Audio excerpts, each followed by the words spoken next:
do. It's called Conversation with the CEO. Ladies and gentlemen, it's our next edition of Conversation with the CEO. We're so excited about our guest today. Let me just say that we're based out of Sarasota, and he went to school in Sarasota. So this is close to home as far as we're concerned. And we're always excited to speak with anybody who has a connection to Sarasota, because that is our home for our business. And we're excited to have him. His name is Bobby Blair. He's the CEO of LGBTQ Loyalty Holdings, that ticker symbol LFAP.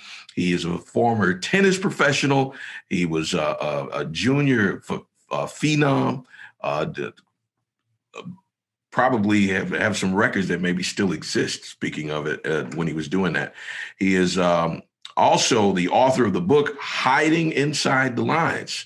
Now, what I'm excited about, because, here we are today.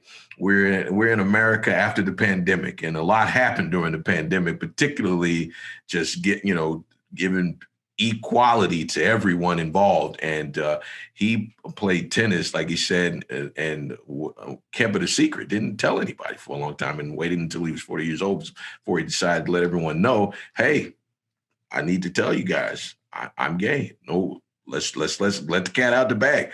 But he has a company that focuses on businesses and those who are friendly and support the LGBTQ community. And I'm excited about that. So let's talk to him. Welcome, Bobby Blair. How you doing today, sir? Good, Antonio. First of all, big shout out to all my family in the Sarasota area. I grew up at Bradenton Academy, was my school with the Gerbers. Lois and Doc Gerber and Susan Edelkind, they were my teachers. Nick Bollettieri, the famous Nick Bollettieri, was my coach. I grew up at the Colony Beach and Tennis Resort. 1980, I was one of the first students there. I remember taking, Longbow Key, that whole drive all the way down to Manatee. You make a right, and we lived in a little motel on Manatee Avenue until it became the world famous IMG Academy. Matter of fact, Aaron Crickstein and I were the first kids to sleep in the new academy on 34th Street, which ultimately became the world famous IMG Academy. So I'm going to be down in your neck of the woods in a few weeks. Nick's getting older. He's getting a birthday here, and I'm going to come visit Nick. And but I have great memories of Siesta Key and St. Armand's Circle. And it's grown a lot. It's grown a lot. So you probably I appreciate you having me on the show and understanding the importance of this conversation, because growing up having this awful secret, and I call it an awful secret because it allows you to grow up in a way where you're hiding all kinds of stuff. And you can never really feel like you're being your authentic self, whether it's with your parents, your friends, certainly with girlfriends. And, I think I was wondering if I hadn't just fallen in love or if I just hadn't met the right girl. But when I met some of the most special girls in the world, I never fell in love, never felt a real connection. I loved them and liked them a lot, but it was more like I loved my sister. Not that I have a sister, but it would be like that kind of relationship. And so I realized that there was something different about me. And so when I started, really deciding to come out, I knew that I had to kind of share my story, because I was running a media company and we owned LGBTQ magazines in South Florida and a newspaper. And it was starting to become very successful. So I wrote a book called Hiding Inside the Baseline. And it was me coming out to the tennis world who knew nothing about that. And I was in the real estate business for a long time, and they knew nothing about that. So I really wanted to share a story that empowers people to feel the courage to share people your authentic self. And, as I got into the media business and I started seeing these big corporations start running ads with us, we ended up owning Next Magazine in New York, Frontiers in LA. We owned Fun Maps. We had the most prolific publications in South Florida. And I started seeing these big companies buy ads and say, listen, we want to support the community. We understand there's spending power. There's a loyalty factor here. We really want to really become a family member to the community. So in about 2016, 17, I started to ask myself, do these companies that are doing this everything that they can for best practices to serve just not the LGBTQ community, but all diversity and inclusion policies in the workplace, best practices for advancing equality? Are these companies doing better? Like, are they doing better? And so the process started in 2018. I connected with a fantastic Wall Street investment group called Maxim Group, led by Cliff Teller, and they put in over $1 million for us to figure out what companies in the S&P 500 are serving the community and diversity and inclusion and environmental social governance at the highest level.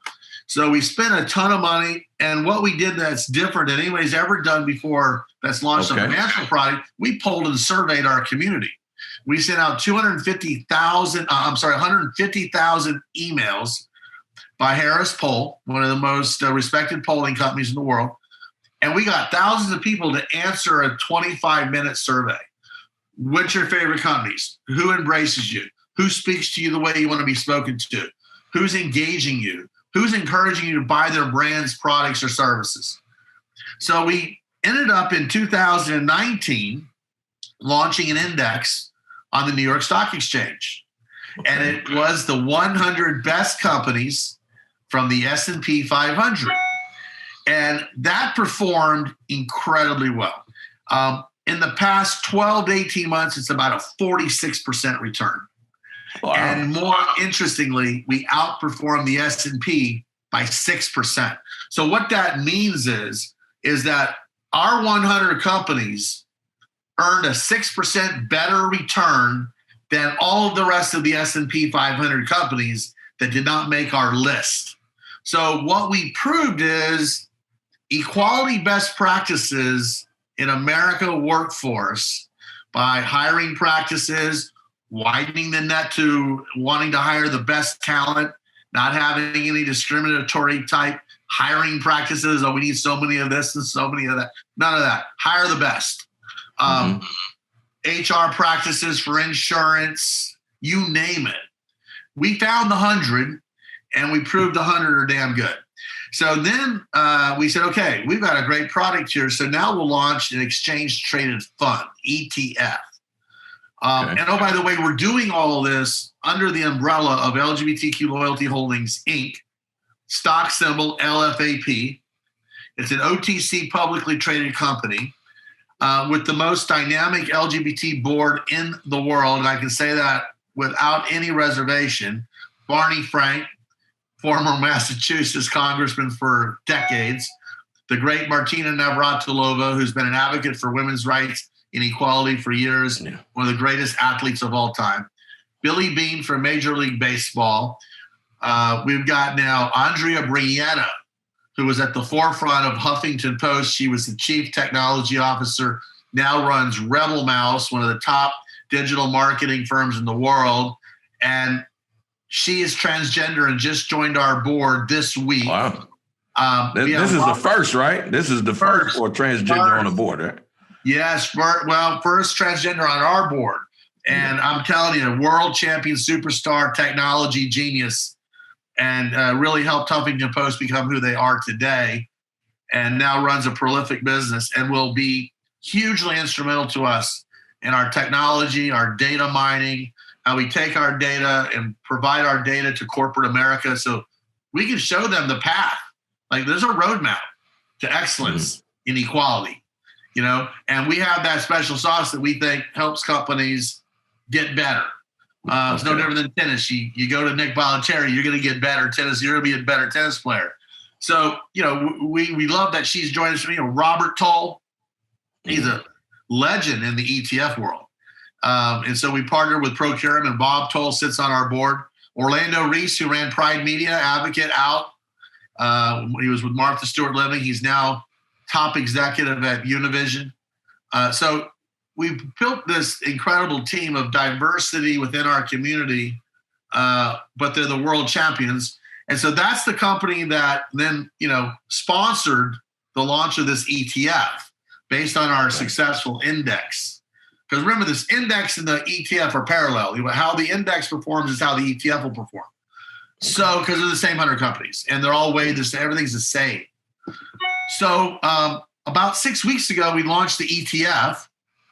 Happy to tell you that we launched it at $25 a share. It's now pushing $27 a share. We paid back our investors the $2.5 million seed capital. We had to expand our issuance of shares from 100,000 to 125,000, and we're seeing good volume. So the ETF seems to be doing incredibly well. And now we're in discussions on our next financial product that will be equality driven under the same methodology process, preferencing and surveying our community. ESG, you got to be ESG. If you're not a top player in the ESG world, you don't won't even touch it with us. If you're not top in the social equality world with us, you don't make the cut. If you're not operating under best practices for the people that are being hired and you're in the corporations that we're supporting, you're out. So we believe that we're building a foundation to hold corporations accountable for their actions. And we're in the business of rewarding the companies that are doing very well. Let me ask you this. With what you're doing, are you seeing that your company is being embraced even by people who might be on the fence of trying to understand, like some of those companies that you probably wouldn't even put on your board or even put them in your fund at all because they didn't qualify because they dropped the ball, but some of those that might be interested, right? How are they approaching you now? What are they saying? Are they wanting to learn? Oh my gosh. I think that corporations that haven't made the cut here, they want to be on this team because we're in a social revolution. Let's just face it. Every time you turn on the television, we're talking about social issues. We're talking about social injustices. We're talking about social holdbacks and setbacks and cutbacks everywhere we turn. And, in the last 4 or 5 years, we had an environment at the top of our food chain in government that really inspired people to speak their mind. So the people that were kind of sitting on the sidelines for a long time, kind of saying, hey, we're just going to kind of go with the flow and my say doesn't have much to it and everything's kind of okay. I don't love it, but I'm going to go with the flow. These people kind of got fired up. So what we started seeing is that there is adversity out there still. There's still a mountain to climb for equality. There's still a lot to do in a lot of areas. And my focus is LGBTQ. And we're going to fight till the last drop of breath to get movement going aggressively again in the right direction. There's a lot of legislation out there right now that's not in our favor. And, at the end of the day, I think, and this is why Martina Navratilova joined the board. Okay. If we can bring big money to this LGBTQ conversation and we can do it via Wall Street, and we have the power of taking our few dollars every month and putting it into an ETF, whether it be through our 401k or whether it be through straight investment or however, if we get pension funds and firefighter pension funds and, city, government, and we can get people supporting these 100 companies and giving them a boost and showing them that their best practices is working. We love it. Thank you. And oh, by the way, your stock's going to be higher. Your revenue is going to be higher because we're going to buy all your stuff. We're going to buy your products and services. What that does, it encourages them to do more, support more. So what is the side effect of that? Our next generation of young people in our community and minorities of all walks of life are going to be better well served because corporate America leads the way in this country, the way they deliver brands, the products and services that they offer is a foundation of this country. So what we love is the companies that are not in the 100 are going to try better and do better. What does that mean? Their staff's going to be treated better. Their hiring practices will be better. Every kid in America, no matter where they come from, how much money they have, who they love, what color they are, doesn't matter. It won't matter. If they got the talent, they got the job. So we think that we're on the brink of beginning to hold companies accountable that aren't doing so good. And if they want to reach out to us and learn how they can do better, we're working on being able to do that in the future. Part of an LFAP revenue model that we want to be able to mine our data, right? We want to use our data. How much of it is intentional inequality as opposed to I'm just not aware what I'm doing? I can't answer that because I don't sit in those board meetings. I would love to be a fly on the wall of Chick-fil-A. Like, I just would love to wonder if they sit there and say, we're getting a lot of publicity. People know that we don't like that stuff. This is great because we're standing up for the people that believe in us. And you know what? This is America. So they have the right to decide who they want to cater to and who they believe God loves. I believe God loves everybody. I don't think anybody's being like, I don't think God's got a little metrics over here. Saying, I like them a little better. I like them a little less. They're praying more to me, so I'm gonna give them a little bonus over here. I don't think God operates that way. I just do not. So I just don't. I just don't think that in the generations to come, I think that in time, Chick-fil-A will find their way to really embracing it. You know, listen, the founder of Chick-fil-A was a very, very, very strong Christian. And listen, I pray every day. I'm a Christian. And I understand his dilemmas in this sexual orientation conversation. It's a tough one.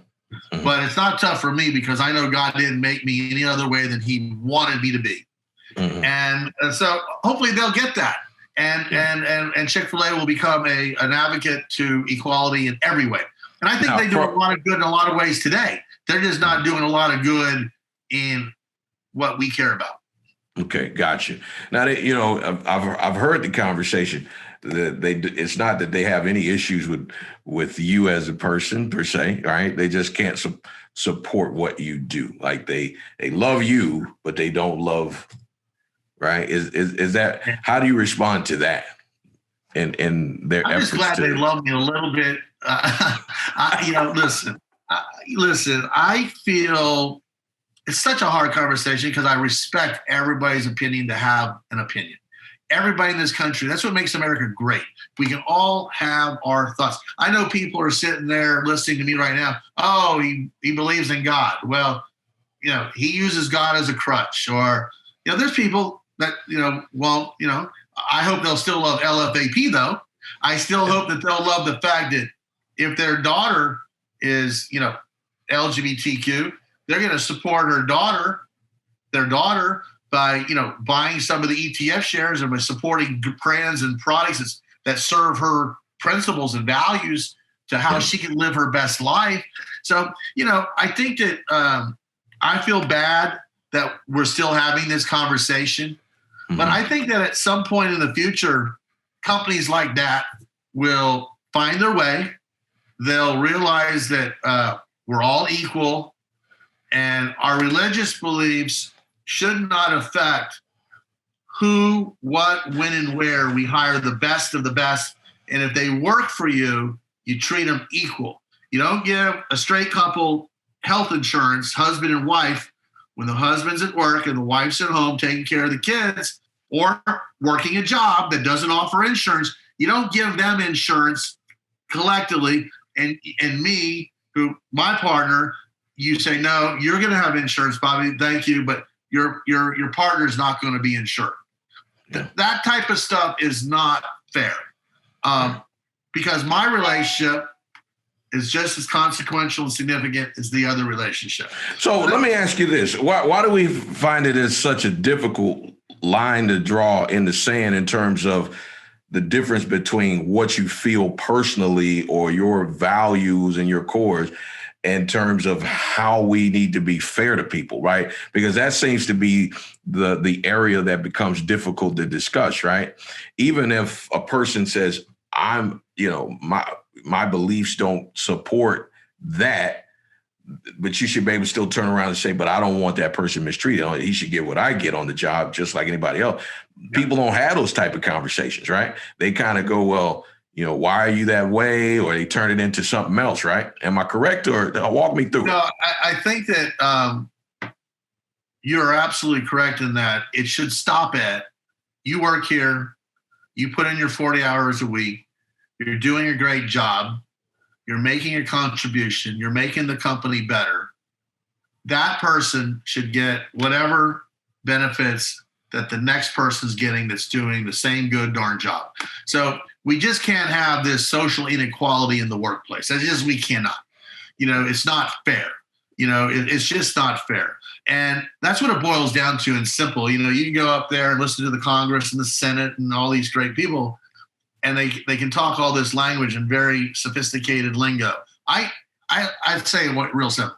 If it's not fair, it should not be something that's a reality in corporate America. So I got to say something. 10 years ago, there might have only been 5 companies or 10 companies or 20 companies that would have made our 100. So I will say we've come a long way. And, we probably could have more than 100 that are doing darn good. But we wanted to make sure it was the select 100. And it was the best of the best. And so I don't want to ever downplay the fact that corporate America hasn't really done a great job. And what I really love about this conversation, it segues all the way down to who you hire for your show to be behind the curtain. It segues to who the car dealership hires. It segues to the wine bar and the restaurant. So this conversation of social equality in the workplace and how we sponsor, help, guide, hire, mentor, insure, how we do that equally across the board, all the way down to the small bar, all the way down to the small printer in your town. Yeah. That means there's change happening. And I think innately all people, when I say all is a big word, most of all people, they want to do the right thing and they want to hire the right talent. And I think they really want to give everybody a shot in life, and I don't think that the conversation is anything where it used to be. Oh, he's a gay kid. I don't want that gay kid around my son, or she's transgender. I don't want to even, I think we're getting a lot more open-minded. And I go back to the show Glee. Remember Glee? Yeah, I remember. The show Glee. Yeah. Every kid from walk of life, right? The kid in the wheelchair to the star quarterback to the gay kid to the beautiful girl to the girl that, not so cute. They all loved each other. They all got along. And that started about 10, 15 years ago. And I think that show opened the mind to our youth because millions of kids watch that. These kids are now going into the real world. They're becoming adults and they're getting jobs. And that was a generational change through that television program, I think. Okay. Let me ask you this. What company today, in your opinion, reflects a company that is truly at the forefront of what you're asking to happen? Like Tesla, Amazon, home, there's just a lot of companies that are doing incredible. When you have a company that honestly, in every way, does not take color, religion, sexual orientation, what country you're from, if you're an immigrant, were you born and raised in Indiana? If they don't take anything into consideration other than what are the skill sets of this person that I need to fulfill this job? And that's what Amazon does. They have a wide net and they want to make sure, and they're smart. If my net's this big, I can only capture so much. If my net's this big, I can capture more fish, right? So that means everybody should feel like if you want to work for Amazon, no matter where you're from, how much money your parents have, even where you graduated from college, they don't care. They want the best talent. So I give Amazon a huge amount of credit. And there's other companies. You can go to LGBTQ100.com and the list is there. And you can, also download the methodology process. And it's like a 27-page document that really drills down on how did we really get to the 100? It wasn't a simple process, and it wasn't cheap, and it wasn't, let's just go get a bunch of good companies. No, we really worked at getting the 100. You found out where the principles line up and what they do and what you guys, let me ask you this. You're talking to people every day. You're on the ground. You're making decisions every day based on this. Let me ask you, who's in your ear? Like, who's coming to you saying, hey, this company, do you get those calls? Hey, this company isn't doing the right thing when it comes to us. Help me. Do you get those kind of calls? We do. And we also, our board in particularly, Barney Frank, I will just tell you, is a genius. I mean, this guy, I honestly think if he wasn't gay, he would have been president of the United States, back in the 90s at some point. Just a genius in understanding America and the holdbacks and the setbacks that we've been given. And he's been a pioneer and a fighter for equality since the 1970s. So, I really think that to answer your question is that if we keep an open ear and we're reading, the New York Times, and we're staying abreast of what companies are doing, how they're really reacting to adversity, when they do have certain issues that pop up, because nobody's perfect. You can look at our 100 and you could probably find something wrong with all 100. They're not perfect. This is not a perfect solution, but it's the best we got today in 2021 for this conversation. When you started this company, right? And you started this company, did you even think it would be as relevant today as it has become? Because the pandemic made it even more relevant. I will tell you. Did you expect that? Listen. It's surreal in that in the last month, from CNN to CNBC to every major news organization in this country, the big ones, have covered this conversation that you and I are having right now. And I'm happy to be on the Terry Johnson show. I'm happy to be on CNBC. I'm happy to be on CNN. And Barney has done incredible interviews. Billy's done interviews. We have been covered prolifically in this conversation that now, for the first time ever in this country, people have a financial product to invest in that serves their principles and core values, and with a time-tested return on investment that is 6%, give or take a little bit better than what you can get on the S&P 500, which is a conservative investment that's averaged about 8.5% over the course of the last several decades. So you think about something that could potentially give you, and I'm saying potentially because tomorrow's no indication of maybe today. But if you look at also, we did an 11-year back test on our 100, and we outperformed the S&P by 42%.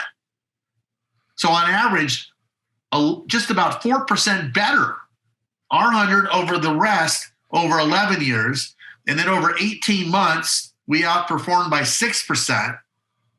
So we've proven that our company, so you can really feel good that A, you're serving your principles and values, and you're serving yourself personal financial interests for a return.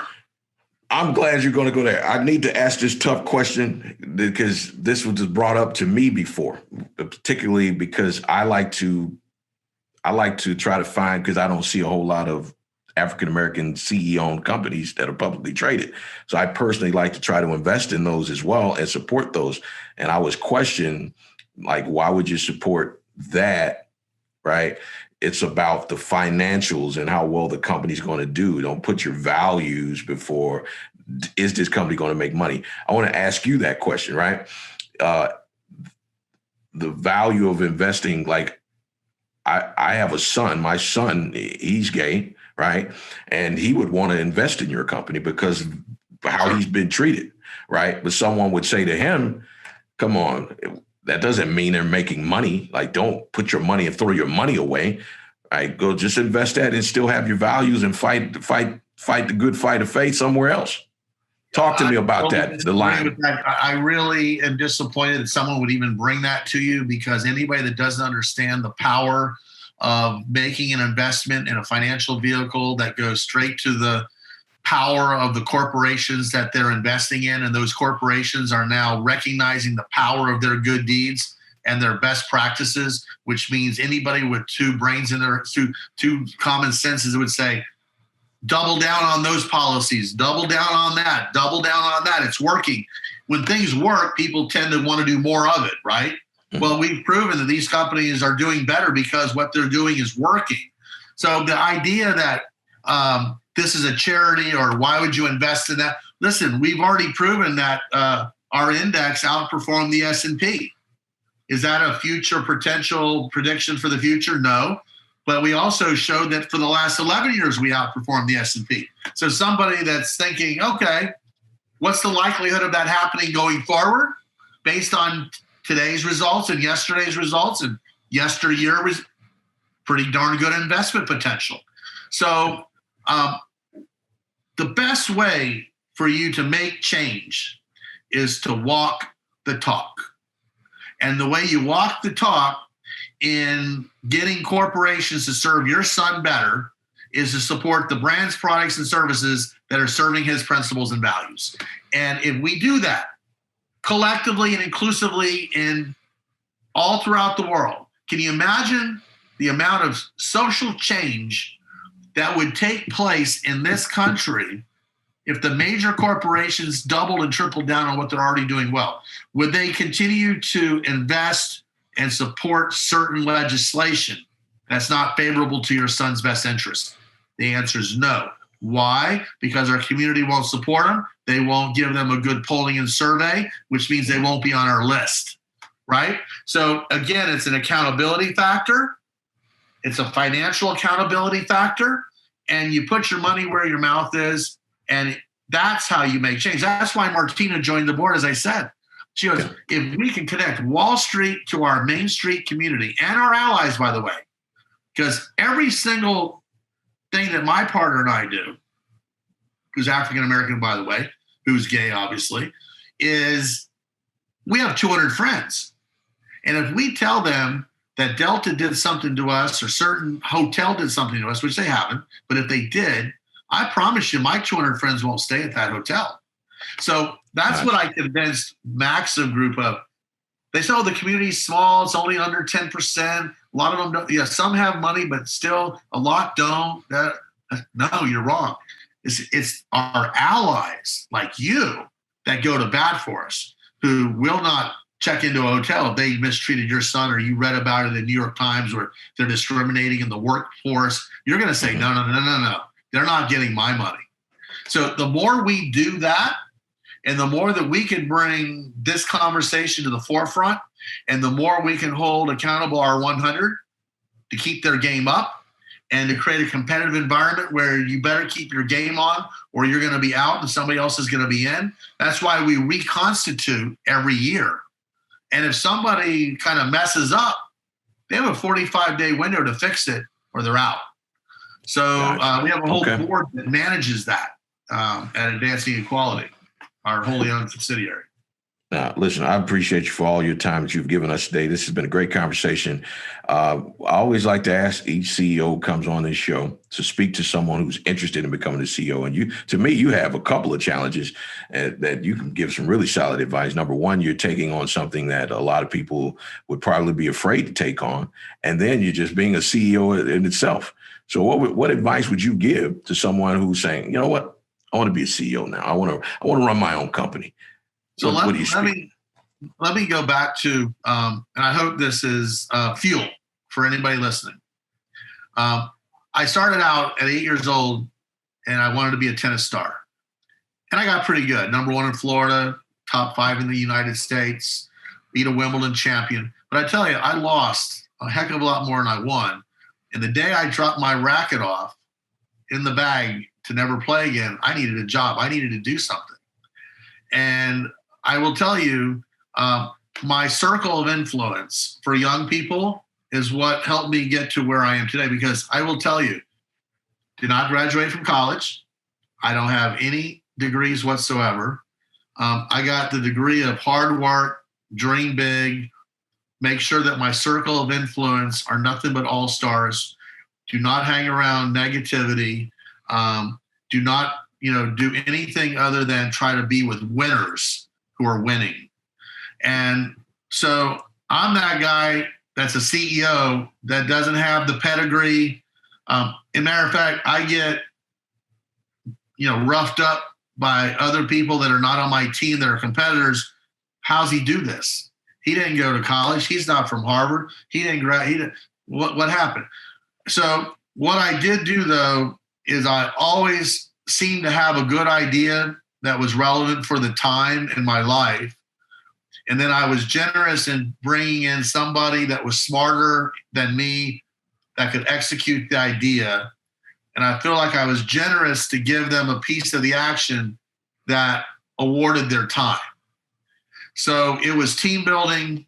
It was like doing something that is not really being done today or being done well, and making sure that you're generous in who you share the pie with, because without an army, without a team, without support, and without alignment, everybody being on the same vision, it doesn't happen.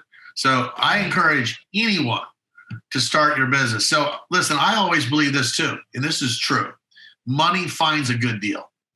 If you've got a good idea, the idea will only be supported if you've got a good team. So as good as your idea is, don't roll it out by yourself. Roll it out with somebody that's got 20, 30 years of experience who wants to support you as a young person and give your dreams some energy and some fuel. And let that person with that time-tested experience to roll with you. And I promise you, that mentor, that partner will be the fuel to get you going. And then you'll build on that excellence and you'll learn a lot from that person. And before you know it, those degrees won't make any difference in the world. What'll matter is the results that you generated and the results you got for your investors and how you served your shareholders and how you served and protected and insulated your team so that they could excel in the best environment possible with all the resources they need to be them best self. So in closing, I always tell every starting out young person, every day you have a chance to be your best you. Every day. When you get your butt out of bed, you got to ask yourself, what's on that yellow piece of paper or what's on that tablet today that I have to do to get me just a little further down the road than I was yesterday? And how do I do it being my best self? How am I going to get along? How am I going to not be argumentative? How am I not going to have a short fuse? How am I going to dream the dream bigger? How am I going to inspire somebody to join me and join my vision? How am I going to do all this in a way that people go, heck yeah, let's do this? So that's my 2 cents worth for anybody that wants to be a CEO. You can do it. Hey, thank you, Bobby. I appreciate you so much for joining us today. All right. I'd love to meet your son one day. I'm going to make sure you meet him. If you shoot me your personal email address or whatever, I'll shoot him off a book and send him an encouraging note. I will do that. He's the CEO of LGBTQ Loyalty Holdings, and the ticker symbol is LFAP. If you're looking to invest and do your own due diligence, that's why we do these interviews, to give you an opportunity to listen to the CEO themselves. Then you can put your money in a place that means something to you, a place where you can value and they're supporting what you believe and what you're looking for. And there's nothing wrong with that, and we appreciate that. And that's and just so you know, LFAP is the company that owns all the trademarks, the revenue, the copyright, everything that we talked about this last 35 minutes is all owned by LGBTQ Loyalty. We're an OTC company, and I think it's a tremendous opportunity because you really, by buying a few shares there and buying a share or two of the ETF, you are joining a team that will hopefully one day be recognized that you are on the right team and you are on the right side of history. So if you have $20 to your name, buy a few shares of LFAP because you can afford to do it. It's 3 cents today. You have $25, buy 1 share of the ETF. It's you being on the team. If you're a pension fund, put in $100 million. If you're a CEO of another little company, go buy 10,000 shares of LFAP. The point is that get on our team and be on the right side of history. Hey, man, thank you so much. If you need to reach him, more information is down in the description. And as we always say, learn. Try to get as much information as you can, because when you stop learning, you stop growing. And when you stop growing, you die.